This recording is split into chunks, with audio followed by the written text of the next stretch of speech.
Hello everyone, I am Mayur Nave, and in this video we are going to learn about Apache Flume, and we are going to do an import after configuring configuration file, and we are going to import locally from our machine to our HDFS.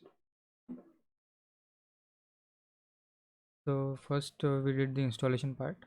So first we have downloaded Apache Flume from this link, and then we have extracted it, and then we made some changes in bash rc file, which are this: added our flume home and our bin path to our bash rc, and then we have sourced it using source bash rc, and we have used this command to run the flume version, to show the flume version. And after that comes what is Apache Flume. So Flume is nothing but just open source tool for collecting, aggregating and moving huge amount of data, and to collect it in a HDFS or HBase, etc.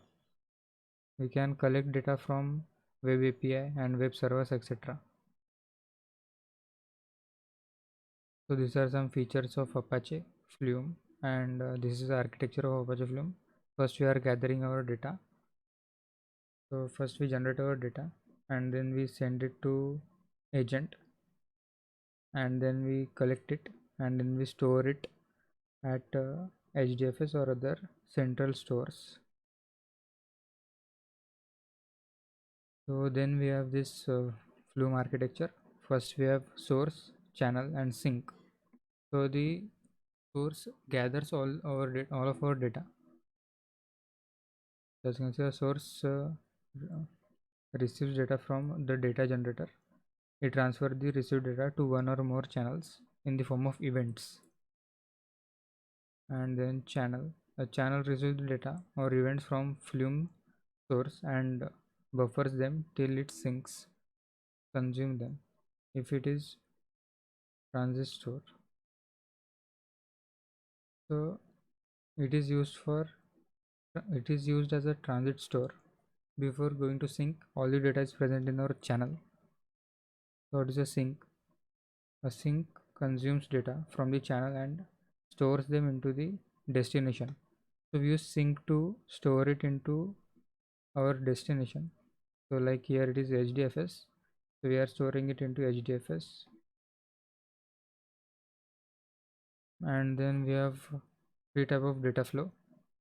So which is multi-op flow, fan-out flow and fan-in flow. In multi-op flow, there can be multiple agents.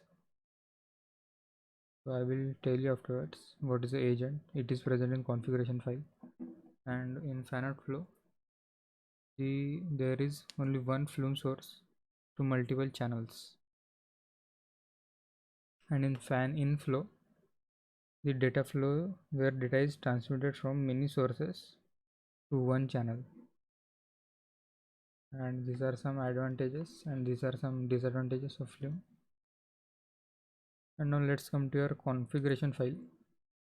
So in here, our agent name will be HDFS agent,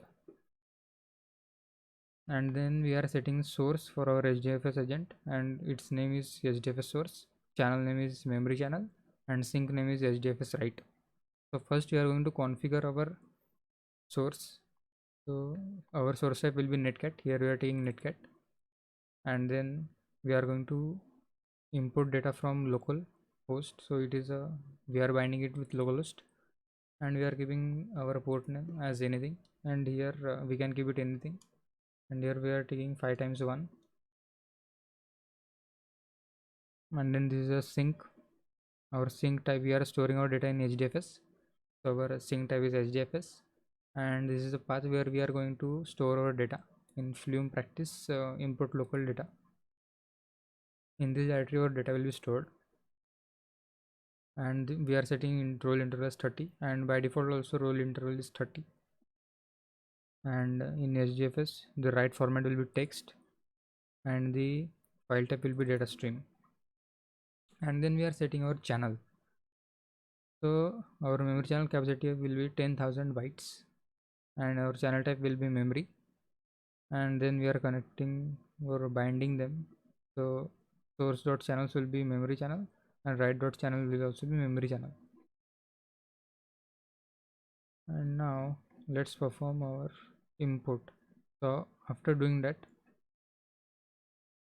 we can run this command into our command prompt to start our Flume service, Flume agent, we can say.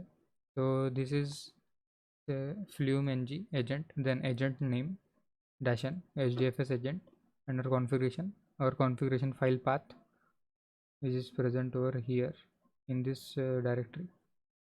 So just copy it and paste it in command prompt. So in here I can paste my command and let's run it.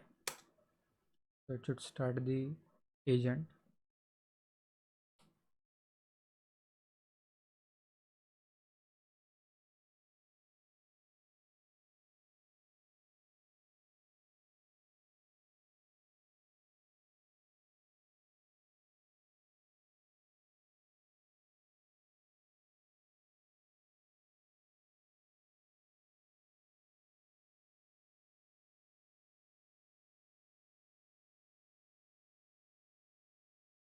So now our agent is starting now.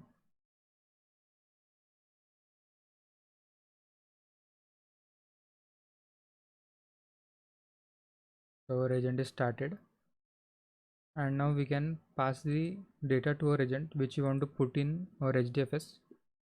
So for doing that, I am giving the path of this sample log.txt, and we are calling them by using pipe. We are then calling this netcat and at localhost 11111, so which we have mentioned in our configuration file. So I'm just going to copy this and we are going to paste it over here and just run it. So it is saying okay. So which means our lines have been passed. Now our lines will be added to the platform.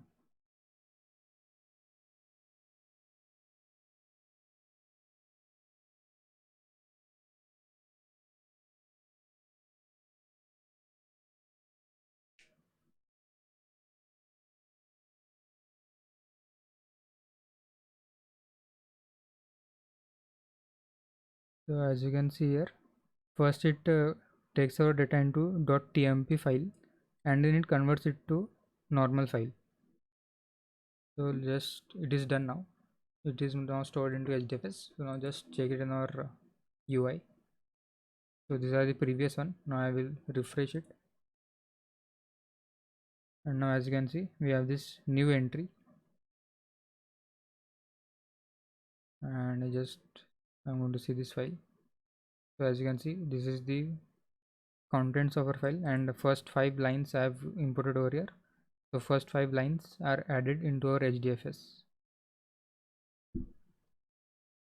So as you can see, this is a file which is 1 2 3 4 and 5th lines. 5 lines are our imported there, 1 2 3 and 5. So yeah, this is it for this video. Thanks for your time.